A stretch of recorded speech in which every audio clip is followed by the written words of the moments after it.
네, 국회에서는 오전부터 쿠팡 개인정보 대규모 유출 사태 관련한 현안 질의가 진행되고 있는데요. 여야 의원 모두 쿠팡의 미온적이고 무책임한 태도를 질타했습니다.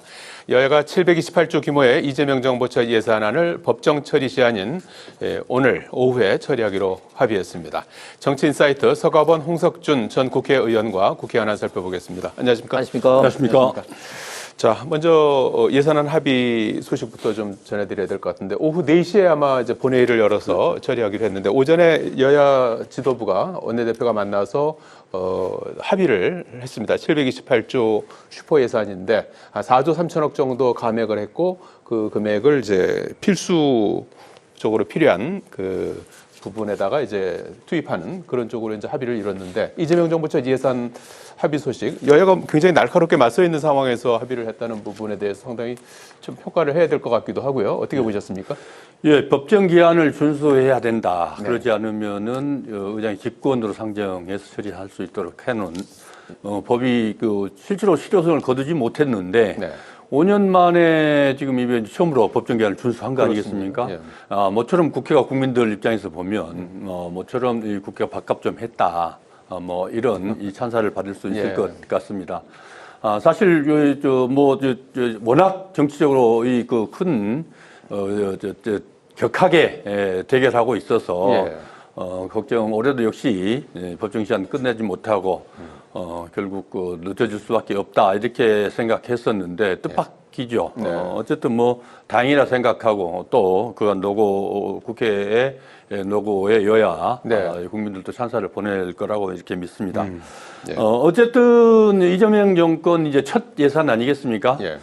결국 여러 가지 대내외적으로 어려운 상황에도 불구하고 결국 이런 상황에 따라서 내년 예산이 이렇게 편성돼 있었는데 실제로 거의 4조 정도면은 감액 그것도조차도 감액 부분도 역시 AI 그 산업이라든지 꼭 필요한 사업에 있을 수 있도록 그렇게 한 것은 대단히 다행스럽고 잘한 거다 이렇게 생각이 되고요.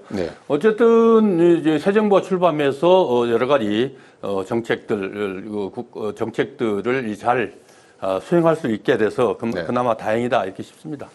내년에 어쨌든 여당 입장에서는 확장 재정으로 해서 지금 어려운 경기 이거를 이제 재정으로 한번 좀 돌파해 보겠다 이제 이런 의지를 이제 반영한 예산 아니겠습니까? 그래서 합의를 했었던 비결은 뭐라고 보십니까?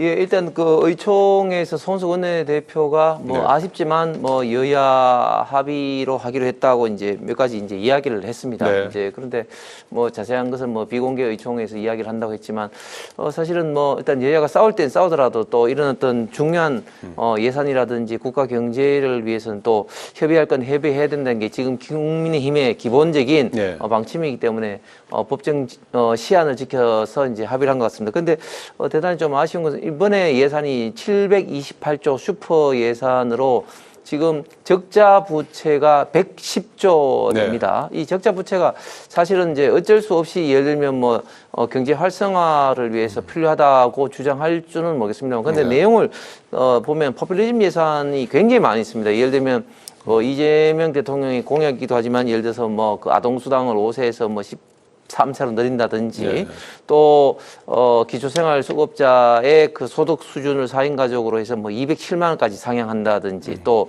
지역 상품권 발행이라든지 또 농어촌 기본소득이라든지 이런 어떤 포퓰리즘 정책으로 인해서 어떤 예산이 폭발적으로 늘어났기 때문에 이것은 향후 국민들에게 특히 자라나는 청년들에게 온전히 이제 부담으로 갈 수밖에 없다. 구체적으로 지금 현재 총 국가 부채가 1,400조를 돌파했고 국가 부채의 원금을 갚기는커녕 이자만 갚는데 지금 예산이 37조 이상이나 들고 있습니다. 그래서 이런 어떤 국가 부채의 어떤 문제를 분명히 좀 지적을 하고 더 많이 좀 삭감을 해야 함에도 불구하고 일단 대원론적인 입장에서 합의 처리를 한 것 같습니다. 네, 알겠습니다.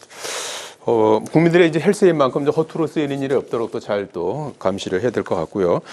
오늘 과방위에서는 오전부터 쿠팡 그 대규모 개인정보 유출 사태와 관련해서 쿠팡 한국 법인 대표 미국 회사 있죠. 그래서 이제 한국에 이제 법인이 있고 이제 거기 대표, 그 다음에 뭐 보안 책임자 이런 분들, 그 다음에 이제 뒤늦게 오긴 했습니다만 이제 과기부 장관도 이제 오셔서 이제 현안 질의를 했습니다.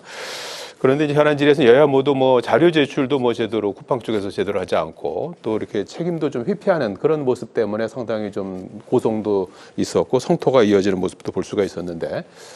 뭐 여러 가지 이제 경위를 좀 따져 묻고 이제 앞으로 대책 이런 부분들을 좀 세워야 될 텐데 어떤 부분이 좀 가장 큰 문제라고 보셨습니까? 우리 국민들 큰 충격 그렇습니다. 받았죠. 3,370만 3,370만 건의 개인 정보가 결국은 유출됐다는 거 아니겠습니까?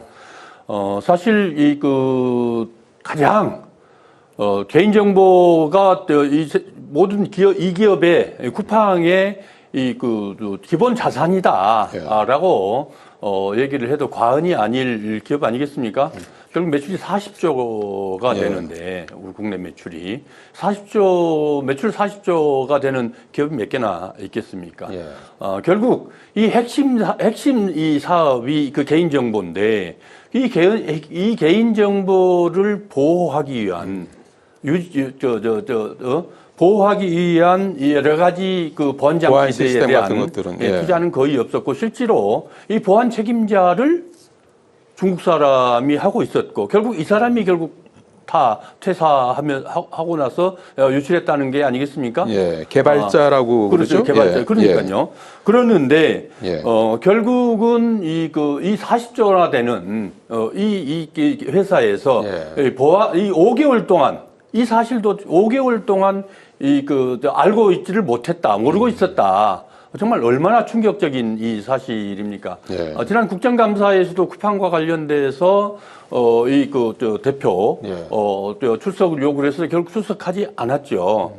결국 지금 인적 구속 국회에서도 지금 현안 질의에서도 나오고 있습니다만은 결국은 이 보안 관련된 투자는 거의 하지 않고 인적 구성들도 대관, 국회나 정부나 언론 또는 뭐 검찰 등등에서 관련된 대관 관련된 인적 자원들을 충원하는데 급하고 보안시설 관련돼서는 거의 투자도 하지도 않고 방치한 것이나 다름없을 정도의 이 상황이었다라는 게 지금 국회의원들 질의 과정에서도 지금 속속 나타나고 있지 않습니까? 오죽하면 이재명 대통령도 결국 2차 피해 관련돼서 정부에서 적극적으로 대책을 강구해라. 그다음에 징벌적 손해배상 제도를 더 이상 미룰 수 없다.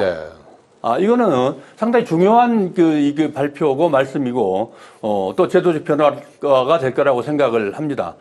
결국 이런 것들이 비단 이 쿠팡뿐만 아니고 지금 통신회사들도 결국 큰 건이 터졌지 않습니까?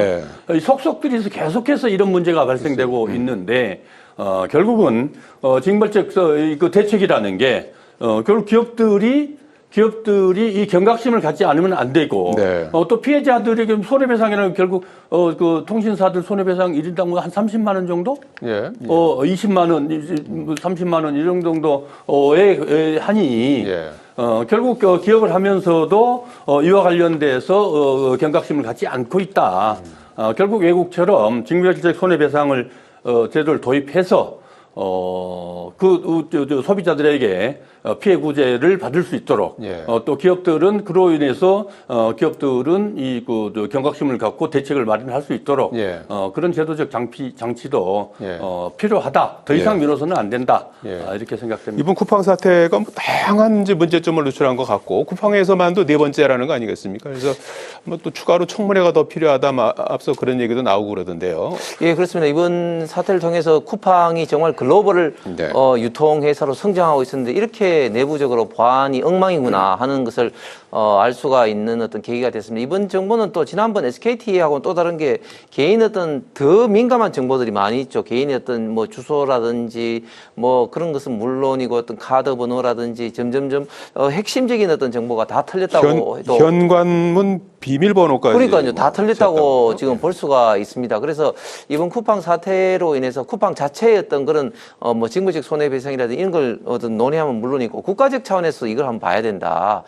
일단 최근에 이런 어떤 그 사이버 보안 관련해서 지금 중국이라든지 북한으로 인한 이런 해킹의 어떤 사례가 굉장히 많이 있습니다. 이번에 네. 쿠팡, KT는 말할 것도 없고요. 지난번에 또 보면은 KT도 있어요. 예, KT도 있었고 또 그 중국의 대표적인 어떤 로봇 청소 업체입니다만 로봇 락이 또 네. 텐센트하고 관계됐다는 문제라든지 이런 사안들이 굉장히 많기 때문에 이것을 개별 기업에만 책임을 전가해서는 안 된다. 국가적인 차원에서 사이버 보안 대책을 우리가 새삼 다시 한번 해야 된다. 지금 다른 어떤 선진국들 같은 경우는요. 예를 들면 그 타워 어떤 크레인이라든지 또 항만의 이런 어떤 크레인 이런 데서도 이제 정보가 새 나간다고 해서 중국산을 지금 이제 교체를 하고 있고 또 영국 같은 경우는 전기 버스에도 이게 또 백도어 때문에 또 교체를 지금 요구를 지금 하고 있습니다. 그 이전으로 보면 미국이라든지 EU라든지 뭐 호주라든지 일본 같은 경우는 하웨이라든지 이런 통신 장비를 어떤 그런 보안적인 문제 때문에 지금 사용하지 못하도록 하고 있고 있는데 제가 21대 때 이런 어떤 사이버 보안 어떤 문제 때문에 계속해서 관계되는 부처에 이제 요구를 했는데 우리 지금 대한민국의 사이버 보안은 공공 부분은 지금 국정원에서 맡고 있고 네. 민간 부분은 과기부의 키사 인터넷 진행원이 맡고 있습니다. 이 기관들 간의 어떤 협력도 문제지만 이런 어떤 관련된 각 분야의 특히 중국, 북한으로부터 있던 사이버 문제, 사이버 공격 문제에 대해서 아직까지도 조금 대응이 기준이라든지 이런 게 부족하다. 제가 딱 한 가지 한 건 CCTV의 국정원은 이제 신뢰성 테스트를 통해서 원천적으로 막았는데 예. 앞으로 이런 어떤 문제를 국가적 차원에서 어떻게 대비를 하고 할 것인지 지금 이재명 정권이 해야 되는데 과연 실세 정권이 잘 할 수 있을지. 예를 들면 이번 쿠팡 사태도 직접적인 이 중국 개발자가 지금 중국 갔는데 저는 이런 어떤 사태의 어떤 심각성, 중대성으로 봐서는 당연히 어떤 범죄자 송환 어떤 요구를 해야 된다고 봅니다. 예, 아주 그 부분도 좀 특정되지가 않더라고요. 오전에 현안지를 잠깐 보니까. 어쨌든 뭐 이 반복되는 개인정보 유출 사고 이번에는 확실한 좀 대책이 마련될 수 있을지 주목이 되고요. 오후에 또 정의가 됐으니까 과방위 상황 계속해서 좀 보시면 좋을 것 같습니다.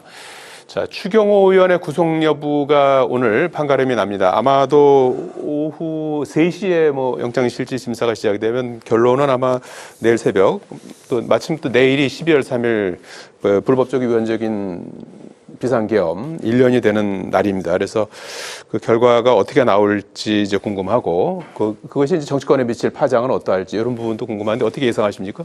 예, 저는 내란 특검이 구속영장 청구를 한 것 자체가 굉장히 무리한 청구다. 예. 그리고 이런 것들이 결국은 어떤 정치 보복 내지는 국민의힘을 압박용으로 하는 것이 아니냐 생각합니다. 왜냐하면 일단 첫 번째로는 성립 자체의 어떤 동기라든 이런 게 없다. 즉 192명이 당시 야권의 어떤 수로 충분히 재적 과반수가 넘고 이제 비상계엄 해제를 할 수가 있는데 왜 굳이 당시에 추경호 원내대표가 비상계엄 해제를 방해하기 위해서 국민의힘 의원들을 뭐 이렇게 그 표결 방해 행위를 할 필요성이 동기라든지 의도 자체가 성립되지 않는다. 또 두 번째는 이게 그 표결 행위를 방해했다면은 그 의원들이 내가 추경호 의원 때문에 표결 행사를 못했다 이런 어떤 그 문제 제기를 해야 되는데 그렇게 표결 행위를 방해받았다고 네. 주장을 하는 의원들이 한 사람도 없습니다. 특히 또 결정적으로는 대통령과 통화를 하고 난 다음에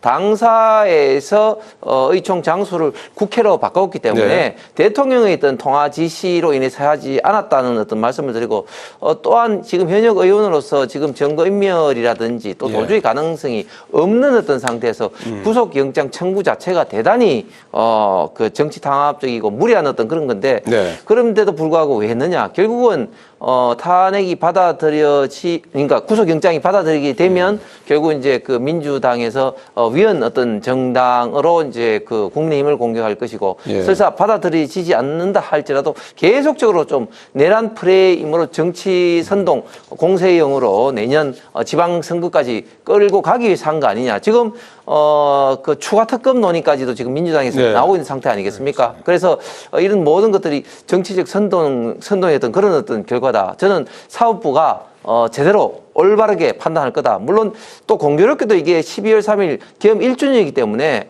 이로 인한 어떤 사법부가 정치적인 그런 부담을 느낄 수는 있겠습니다만, 그러나 우리 대한민국이 올바로 서기 네. 위해서는 정치적 부담과는 별도로 법치주의 측면에서 사법부가 올바로 판단을 하리라 믿습니다. 예, 서 의원은 어떻게 예상하시고 정치적 파장 어떻게 우리 국민들의 요구가 네. 뭐겠습니까? 결국 빨리 예. 그다음 신속하게 분명하게 이 내란 세력들을 척결하는 거 아니겠습니까? 예. 어제 조지호 경찰청장이 그 증인으로 나와서 충격적인 이 증언을 했죠. 예. 윤석열이 그 위헌적인 예.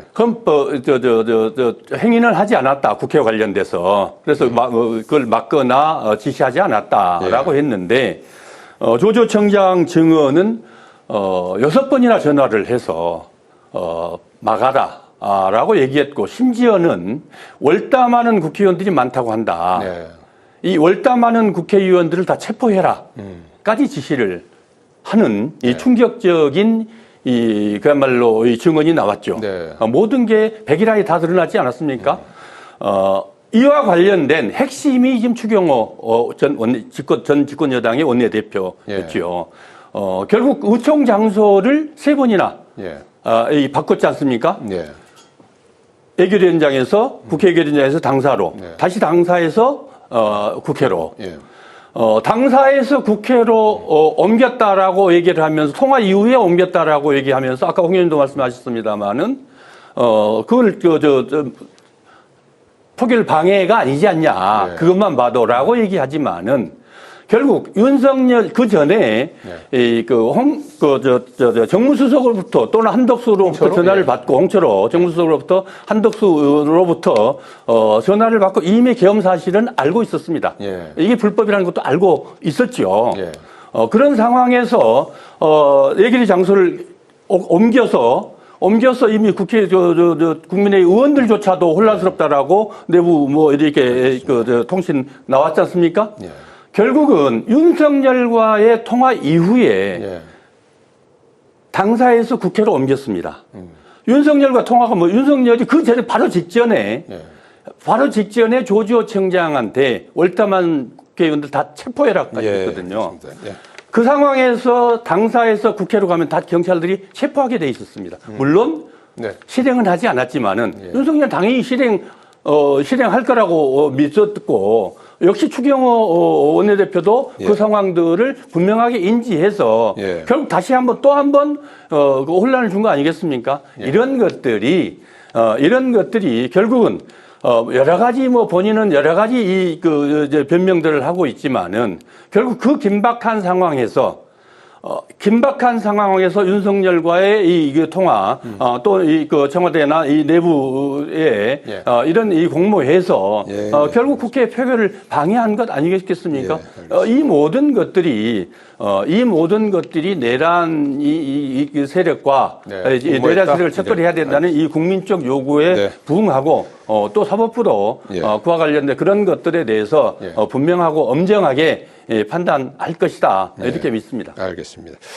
자, 끝으로 국회 법사위가 어제 민주당 주도로 이른바 이제 내란 청산 3법, 내란 전담 재판부 설치법, 법 왜곡죄 신설, 공수처 범위를 확대하는 그 법을 처리했습니다. 국민의힘 소속 의원들은 이제 퇴장을 했고, 민주당 단독으로 이제 처리를 했고, 연내 이 법안들을 이제 처리하겠다, 이렇게 이제 입장도 밝히는 거 하는데, 실현 가능성 어떻게 보십니까? 여러 가지로 그거는 좀 더 두고 봐야 될 것 같습니다. 실제로 그 관련돼서 충분히 당위는 충분히 인정되고 있고, 국민들의 요구도 또한 압도적으로 높다는 것은 분명합니다. 왜 조희대 대법원장 체제의 이 대한민국의 사법부에 대한 불신이 지금 거의 70%에 달하고 있지 않습니까? 특히나 법원 내부에서 조사한 바에 따라서 내부 직원들조차도 그건 70%가 넘게 조희대 대법원장을 불신하고 있고, 또 사퇴해야 된다라는 여론조사까지 발표되지 않았습니까?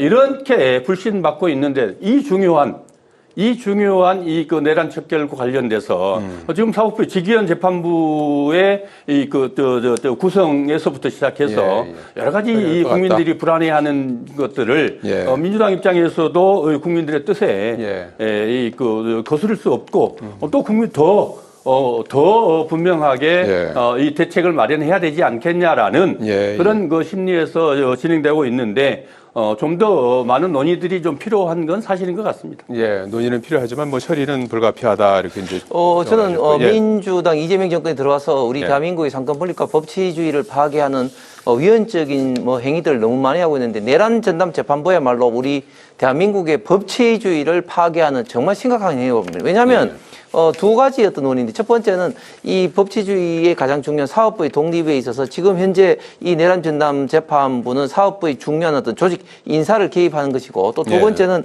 이 배당을 이렇게 그 공정하게 특히 특정 어떤 인이 어떻게 될지 모르게 이렇게 해야 되는데 누가 하는지 배당을 미리 정해놓고 하는 것이기 때문에 이 사법부의 독립을 정면을 부정하는 것이다. 그런데 왜 이렇게 민주당이 내란 전담 재판부에 매달리느냐? 결국은 통상적인 어떤 재판으로 가서는 이 내란 재판, 진행되고 있는 내란 재판이 유죄가 될지 무죄가 될지 불확실하기 때문에 좀 불안하니까 결국 내란 전담 재판부를 밀어붙이는 것이 아니냐 이렇게 생각이 듭니다만은 이걸 밀어붙일수록 저는 많은 국민들로부터 비판의 큰 후폭풍이 있을 거라 생각합니다.